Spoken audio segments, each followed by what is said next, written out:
My family told me I didn't belong and let me walk away, until they needed me to save my sister's fiancé from. Now they're begging to fix things, but this time, I decide if they deserve a second chance. Alright, so this all started during Thanksgiving last year. For context, my name's Matt, I'm 27, and I've always felt like the odd one out in my family. My parents, Karen and Bob, are the definition of old school, and my sister Sarah is the golden child, straight as, perfect job, perfect fiancé, the works. Me? I'm the guy who dropped out of college to start a failed business, and now works as a mechanic. Thanksgiving dinner was supposed to be a family bonding moment, but things got awkward fast when Sarah decided to air her grievances. We were barely into the turkey when she said, "You know, Matt, sometimes it feels like you don't belong in this family." I laughed it off because, honestly, what do you even say to that? But then my mom chimed in. "She's not wrong, Matt. You've always been different. Different. That's how they've always seen me. Not Matt. Just different." I looked at my dad, hoping he'd have my back. But he just shrugged and said, "Maybe it's time you found your own path, son." The room went dead silent. Even Sarah looked surprised. I don't know what I expected, but it wasn't that. I didn't yell or argue. I just stood up, grabbed my coat, and left. No one stopped me. I spent the night at my buddy Jake's place, and the next day, I started looking for my own apartment. I figured if my own family didn't want me around, then fine. I'd go. Little did I know, that was just the beginning. I didn't make a big deal about moving out. What was the point? They didn't care, so why waste the energy? Within a week, I found a small apartment on the edge of town, nothing fancy, but it had 4 walls and a roof, which was all I needed. I left most of my stuff behind, only taking what would fit in my car, clothes, tools, and a few personal things. Sarah texted me once during the move, something like, "Are you seriously leaving?" I didn't even reply. My parents? Radio silence. No calls, no texts, no questions about where I was going or if I needed help. Honestly, that stung more than anything Sarah said. Once I got settled, I threw myself into work at the garage. It wasn't glamorous, but I liked it. Fixing cars is straightforward. You can see the problem, solve it, and know you've done something right. A far cry from the endless feeling of not being enough back home. Weeks turned into months, and I barely heard from my family. I'd get the occasional text from Sarah, but they were all surface level. Stuff like, "Mom's birthday is next week," or, "Dad needs help with the gutters." No apologies, no real connection, just obligations. I kept my replies polite but distant. I didn't have it in me to pretend everything was fine. Then, one day, out of nowhere, my mom called. I almost didn't pick up, but curiosity got the better of me. She said they were planning a family vacation to some fancy cabin in Colorado for Christmas and asked if I wanted to join. I laughed. Actually laughed. "You're inviting me now? After kicking me out?" She didn't even deny it. "Matt, don't be dramatic. We just thought some space would be good for everyone." Space? Right. That's what they were calling it now. I told her I wasn't interested and hung up. At the time, I thought that was the end of it. Turns out, it was just the setup for something way bigger. So Christmas rolled around, and as expected, I wasn't part of their plans. No big deal. I had made peace with being out of the picture. I spent the holiday at Jake's with a few beers, a cheap tree, and some takeout. Honestly, it wasn't half bad. A few days after Christmas, I got a text from Sarah. It was a group photo of my parents, her, and her fiancé, Ethan, all bundled up in front of this massive cabin in Colorado. The caption read, "Missing you here, Matt." Yeah, sure. Real heartfelt. I didn't even bother replying.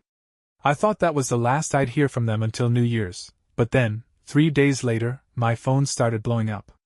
I was under a car at the shop when I noticed 15 missed calls, all from Sarah. At first I thought it must be some kind of beguile situation. But when the 16th call came through, I answered, irritated.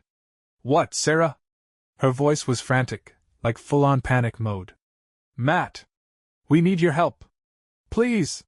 "Help with what? Did you forget how to turn on the heat or something?" I said, still salty about the whole family situation. "No, it's Ethan. He's missing." That stopped me cold. "What do you mean missing?" She launched into this jumbled explanation about how Ethan had gone out for a solo hike that morning, and he hadn't come back. They'd called the local authorities, but apparently it was snowing hard, and the search efforts were slow. "Why are you calling me?" I asked, genuinely confused. "Because you're the only one who knows anything about survival or being outdoors," she shouted. That's when it hit me. Back when I was a teenager, I'd gotten really into hiking and camping, a hobby no one in my family cared about. They'd always teased me about it, calling me mountain man, like it was some kind of insult. But now, suddenly, those skills mattered. I sighed, already grabbing my keys. "Text me the address. I'll be there as soon as I can." I didn't even think about it, I just went. Whatever beef I had with my family could wait. Ethan was in trouble, and I wasn't about to let someone die because of petty drama. Little did I know, heading to that cabin would turn into one of the craziest days of my life. The drive to the cabin was brutal. The snowstorm wasn't just heavy, it was the kind of blizzard that makes you question your life choices. Visibility was crap, the roads were slick, and I was white-knuckling it the entire way. I seriously thought about turning back a few times, but something kept pushing me forward. When I finally pulled up, it was almost midnight.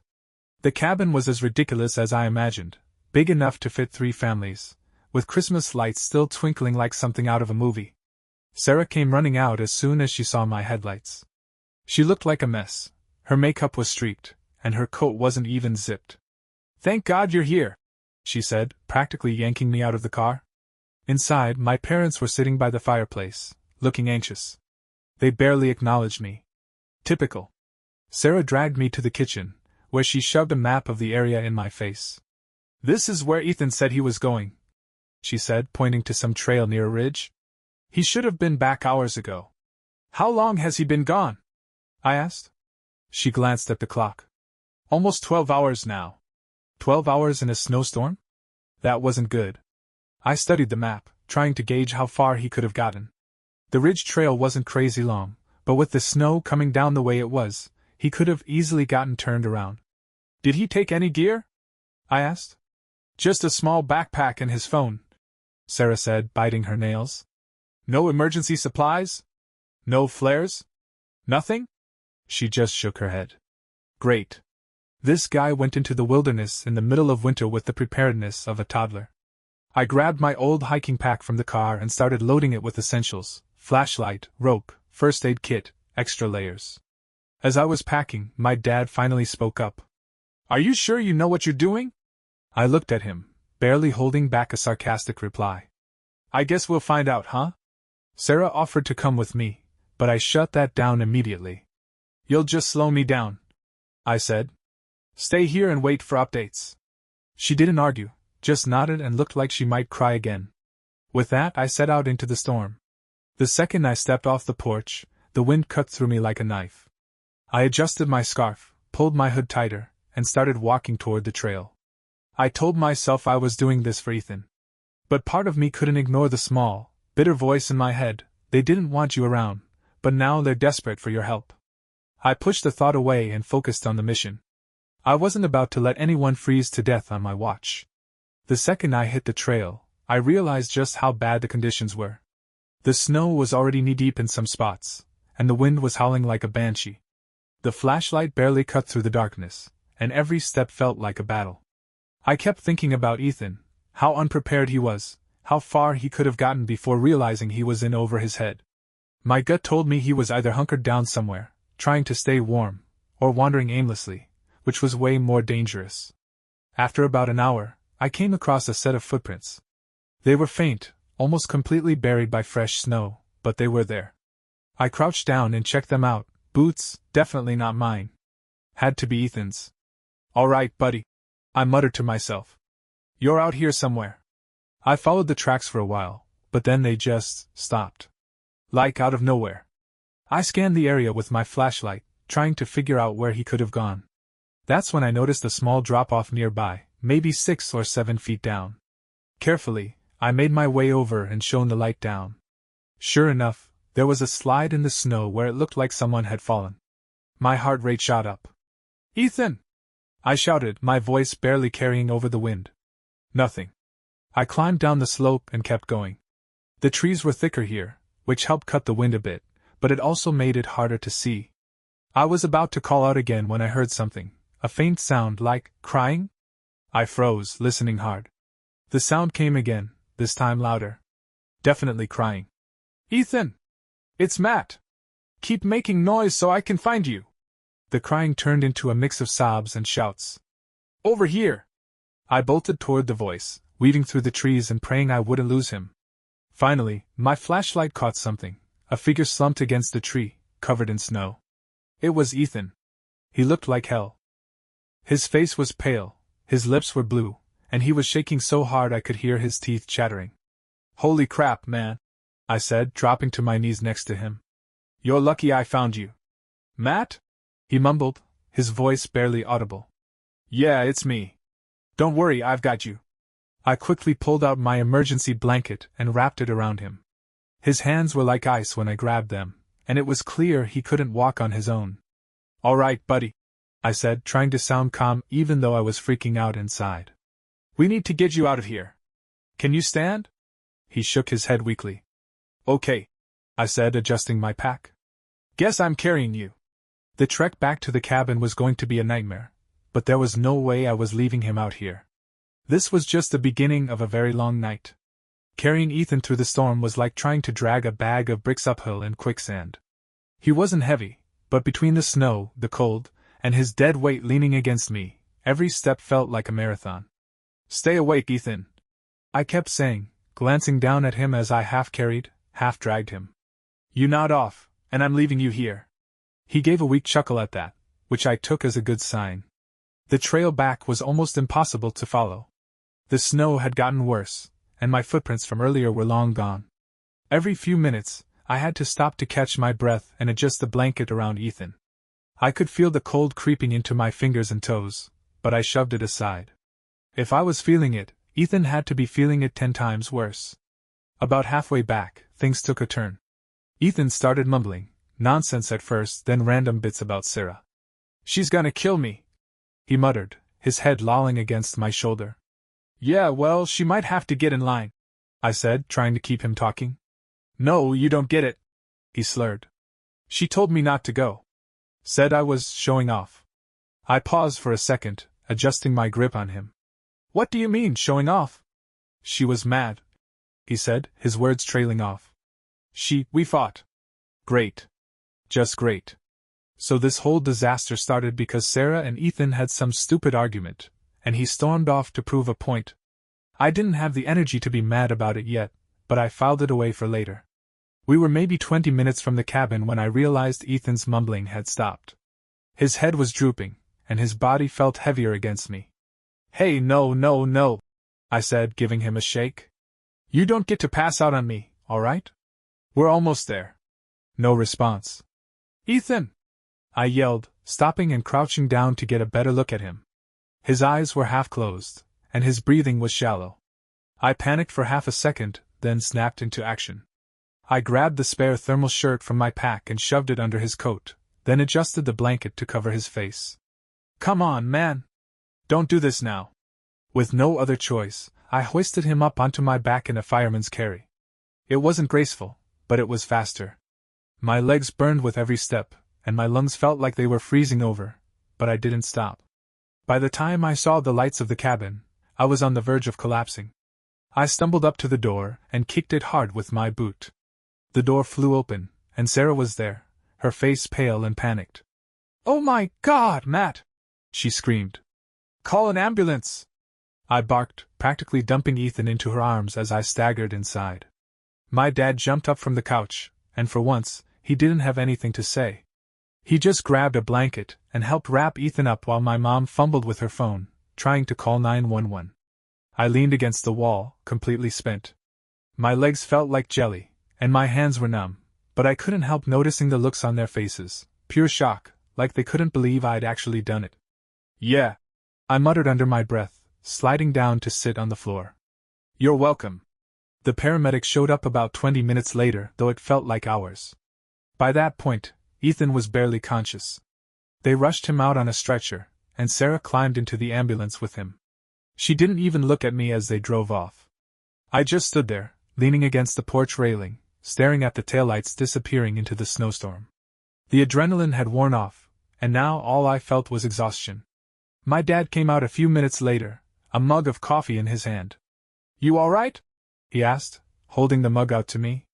I took it, more out of habit than anything. "Yeah, I'm fine." He nodded but didn't say anything else. We stood there in awkward silence for a while, the snow falling softly around us. Finally, I broke the tension. "You don't have to pretend like you care, Dad," I said, my voice flat. "I'm just the guy who doesn't belong, remember?"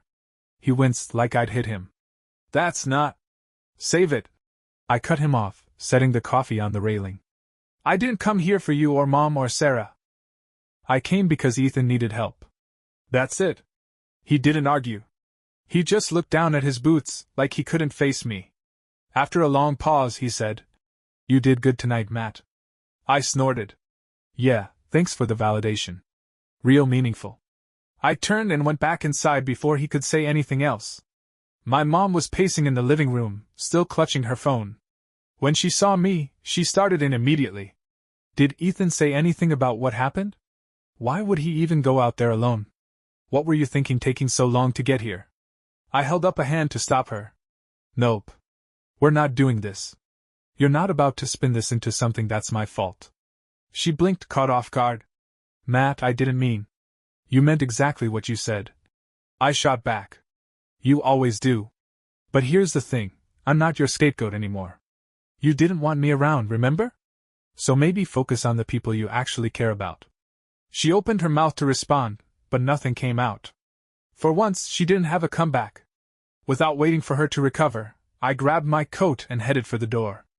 "I'm going to the hospital to check on Ethan. Don't bother waiting up." I slammed the door behind me, the sound echoing in the quiet night. I wasn't sure why I cared so much about Ethan's well-being. Maybe because he didn't deserve to be caught in the crossfire of my family's dysfunction. Or maybe I just wanted to prove to myself that I was better than the people who'd written me off. Either way, I was going to make sure he was okay, even if I had to do it alone. When I got to the hospital, it was almost 2 a.m., and the waiting room was eerily quiet. Sarah was sitting in one of the chairs, her head in her hands.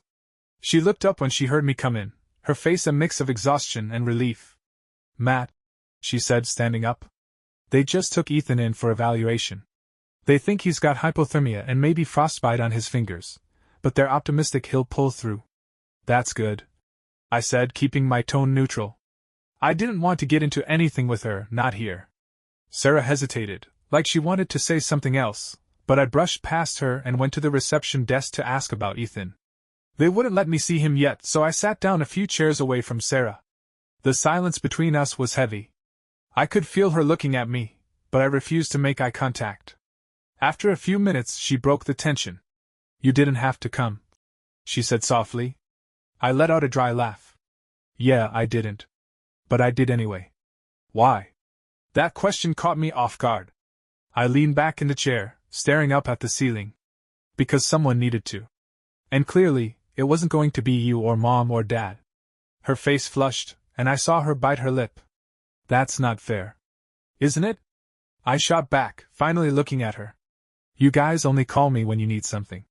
The rest of the time, I'm just the outsider, the screw-up, the guy who doesn't belong." "That's not true," she said, but her voice wavered. "Isn't it?" I repeated, my voice colder this time. "You literally told me I didn't belong in the family.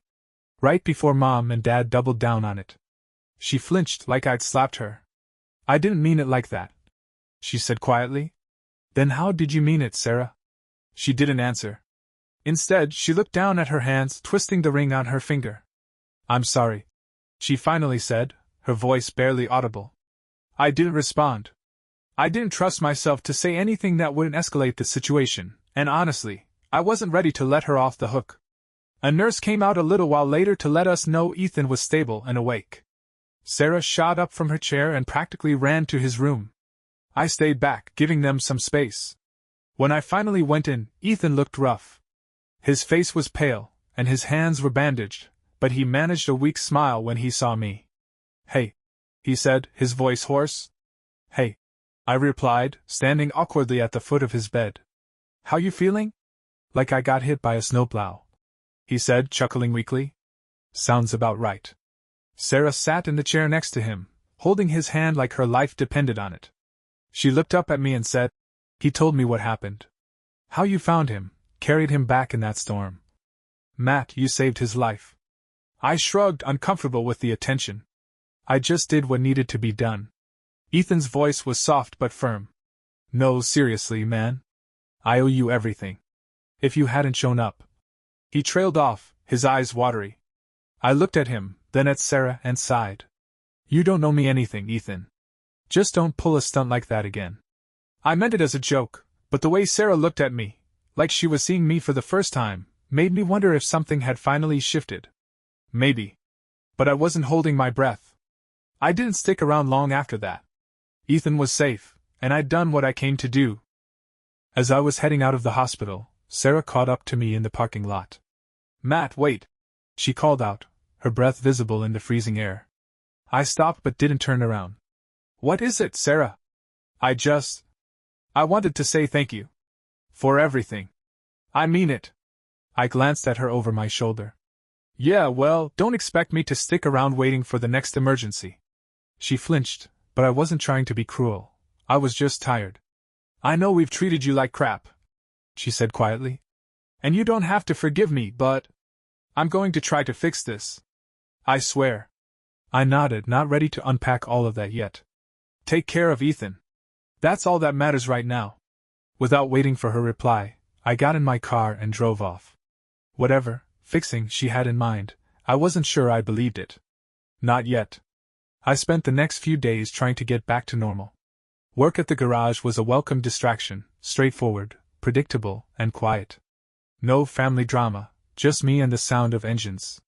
Then, 3 days after the hospital visit, my phone buzzed. It was Sarah. I stared at her name on the screen for a second, debating whether to answer. Against my better judgment, I picked up. "Matt?" Her voice sounded calmer this time, more grounded. "What's up?" I asked, keeping my tone neutral. "Ethan's home now. He's doing better," she said, then paused. "I wanted to invite you over for dinner. Just you and me. No mom or dad." That threw me off. "Why?" "Because I think we need to talk," she said. "Really talk. No passive-aggressive jabs, no pretending everything's fine. Just us clearing the air." I hesitated. A part of me wanted to tell her no, that it was too little, too late.